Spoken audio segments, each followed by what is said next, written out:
When you think of annoying characters in Smash, you might think of like Steve, Snake, Sonic, but what about Sheik? When you think about a character like Sonic, what makes Sonic really annoying? It's his speed, right?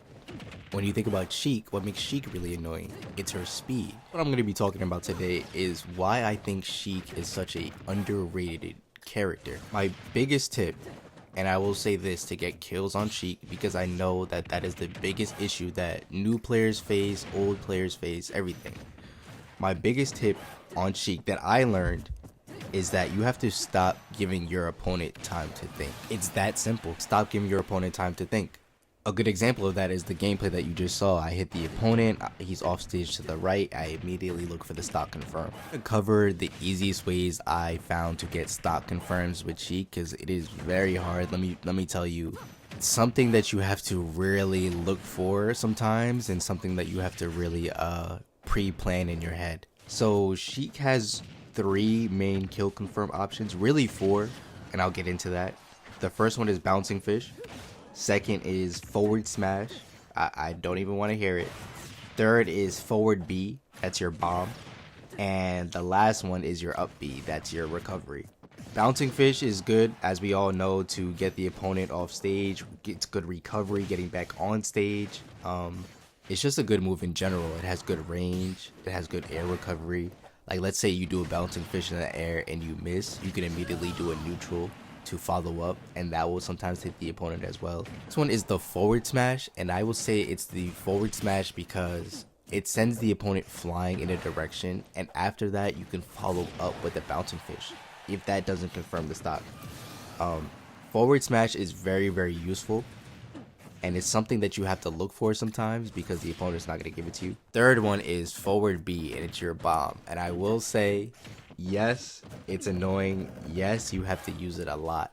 It's a good space user, and I will say this is Sheik's strongest move, hands down.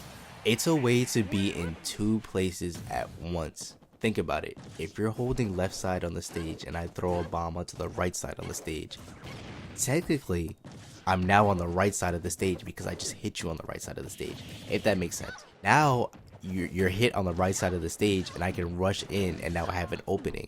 If I want to back up and I want to needle you real quick to do a little mix up and get you thinking, a good way to poke in and poke out and mess with the opponent's head. But yes, forward B is a very strong move, very strong kill move too, because it does kill at low percentages and it does send the opponent flying as well. Last one is your up B, and that's your recovery. I forgot what the move is called, but that's the one where you like disappear and reappear and smoke and that cloud thing.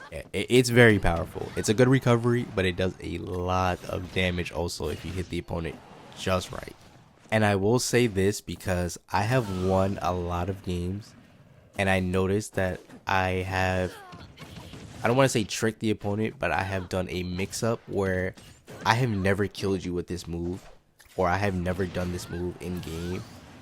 This is a good kill move, or I can hit this right here, or I can do this move right here, and you're not going to see it coming because I haven't done this move all game. So it's a hit or miss with that move, and if you miss, God be with you, because that move, you're just falling straight down until you hit the platform. The next thing I want to talk about is, and it's kind of 2 things in one, it's mixing up your play style, and also don't be too greedy with the needles. Don't be too needy with the needles, if you know what I'm trying to say. You want to mix up your playstyle between aggressive and defensive throughout the whole game. It's annoying for you and it's annoying for the opponent. It's a mind game. You want to wear them out. I say with the needles, you don't have to look to charge them up all the time. Sometimes just hitting 1 needle out of nowhere is enough to confuse the opponent enough. Like, it's a good enough mix-up to get them guessing on what you're going to do next. But definitely don't just think, oh, I gotta charge my needles. No, charge it when you can, when you have enough space. But don't just think, because if you get caught charging your needles, it's a bad way to get caught. And going back to the forward B a little bit, it's just hands down Sheik's best move. It gets good distance between you and your opponent. It forces your opponent to block, dodge, roll. Like, you force them to move when you do that move.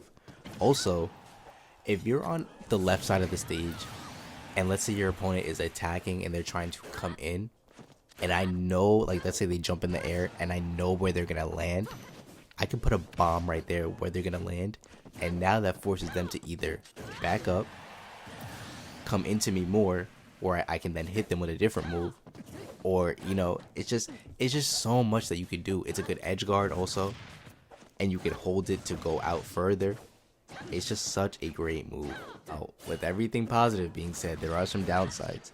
I think the biggest downside with everything being said with Sheik is that you can do a lot of work for nothing. Oh, what do you mean by that? What do you mean by that?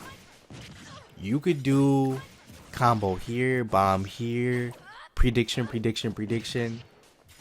You do all this work and then the opponent just hits you with 2 heavy moves and then you're at 50%. And it's just like, dang, like, it takes a toll on your mental. Sheik is a mental character. You have to be strong mentally to play this character. And there's sometimes when I'm in game and I'm working down the opponent and I'm getting moves in and I'm bombing here and I'm bombing there, and I'm tired, like I'm mentally tired, like I want the game to end, but I'm like, yo, I can't mess up one move. If I do this one thing, I'm cooked. And you can read your opponent too. Sometimes your opponent just, like right here, the opponent is just they stopped attacking me so much because they're just like, I'm tired. I seen that in the opponent. I'm like, okay, let me take your tiredness and let me use that to my advantage. I'm gonna just play with your head a little bit. I just gotta last a couple more seconds and just wait it out and win. Alright, GG's. If you made it this far, thank you for watching, and see y'all next time.